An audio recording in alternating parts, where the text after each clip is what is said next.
The Homestead Act of 1862, passed during the Civil War by a Congress free of Southern opposition, reflected the ideals and goals of a Republican U.S.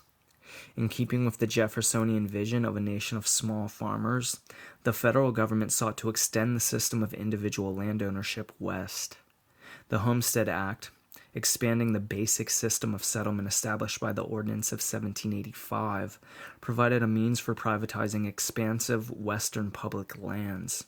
Before the Civil War, homesteading west of the Mississippi River had proved problematic for individual families, as cheap lands intended for individuals quickly evolved into a commercialized system of land speculation.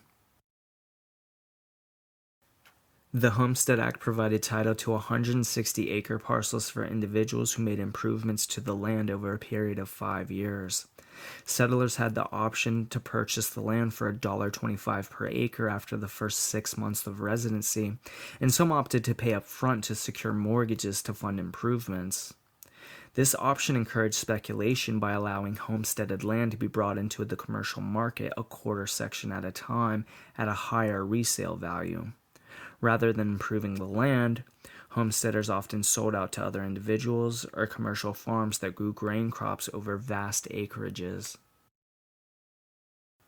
For those homesteading west of Dodge City, Kansas, on the 100th meridian, the geographic line of aridity where the annual rainfall drops below 8 inches per year, 160 acres required expensive irrigation works for farming or other dryland farming techniques. These parcels were also far too small for ranching. In addition, 5 years was too long to develop the land without the benefit of ownership and access to loans. Congress addressed these problems in 1877 with the Desert Lands Act. The act, applicable in 11 western states, allowed for homesteading on 640-acre parcels of arid land at 25 cents per acre, and provided title within 3 years for $1 an acre for settled, irrigated land. But there was no official definition of how much land and water constituted irrigated cultivation. For much of the Desert West, agriculture required massive federal support that came with the creation of the Reclamation Service in 1902. The renamed Bureau of Reclamation, or BOR, eventually funded extensive irrigation projects in 16 western states. The simple act of providing land and water to farmers and ranchers enormously expanded the growth and reach of the federal government. Despite an emphasis on individual land ownership, the landscape and environment of the American West resisted familiar patterns of development. As a result, vast sections of public land, especially in the Great Basin, stayed in the hands of the federal government until the 1930s. For migrants converging on the west from all directions, federal lands and mineral acts provided a semblance of structure to the spasmodic rushes that characterized settlement prior to the Civil War. Where the gold and silver rushes of the 1840s and 1850s left concentrated populations in the Mountain West, the surveys and land acts opened the floodgates for massive migration to the Great Plains region beyond the Missouri River. Perception and myth, as much as fact, powered land fevers that drew millions from the furthest reaches of the globe into one of the world's harshest environments.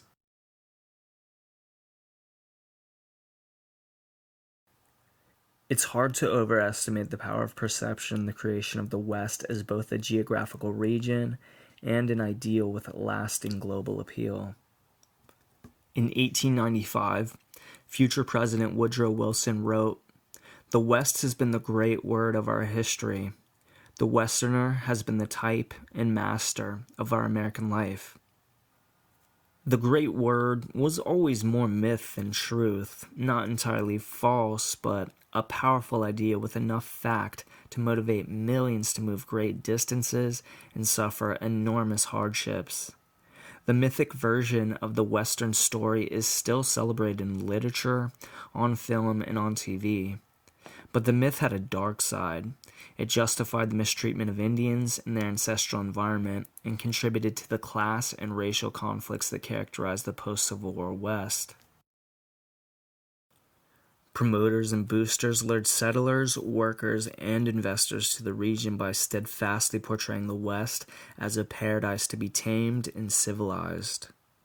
Western boosters were masters of public relations and emerging techniques of advertising, using all of the new mass media at their disposal, such as dime novels, traveling shows, posters, pamphlets, newspapers, graphic art, and photography.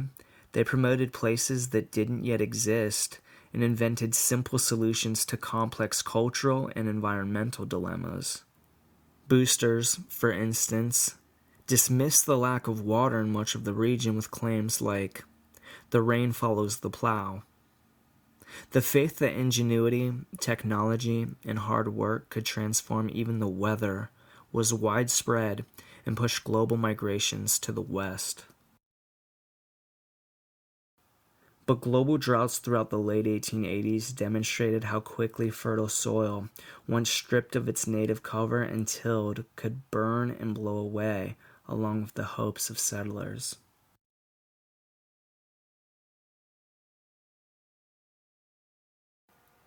While boosters and promoters made wild claims for the West, early settlers also generated widely circulated literature such as memoirs and other fictionalized accounts of the frontier process.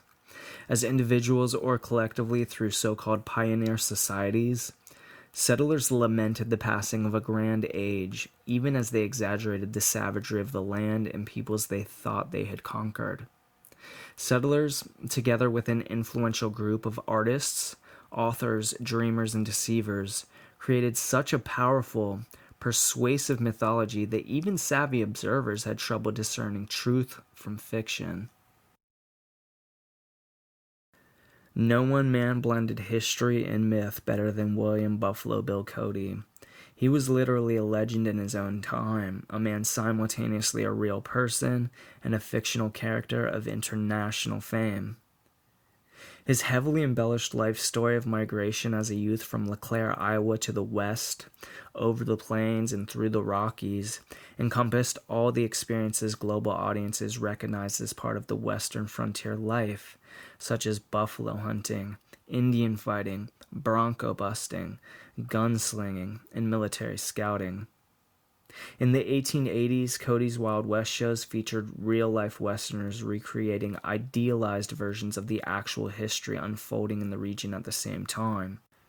Cody traveled the world, introducing Indian resistance leaders like Sitting Bull to Queens and the young German Kaiser Wilhelm, along with hordes of commoners from Paris to Poland. These globe-trotting shows provided one of many powerful nodes of transnational cultural exchange linking the frontier west to the rest of the world. Even as millions of immigrants crossed oceans from all directions to reach an actual place they knew as the West, Cody and other Americans, by taking the mythic West out to the world, left an indelible impression of a particular facet of American identity that celebrated individual violence and heroic conquest. But the reality of violence and valor in the region was far more complex.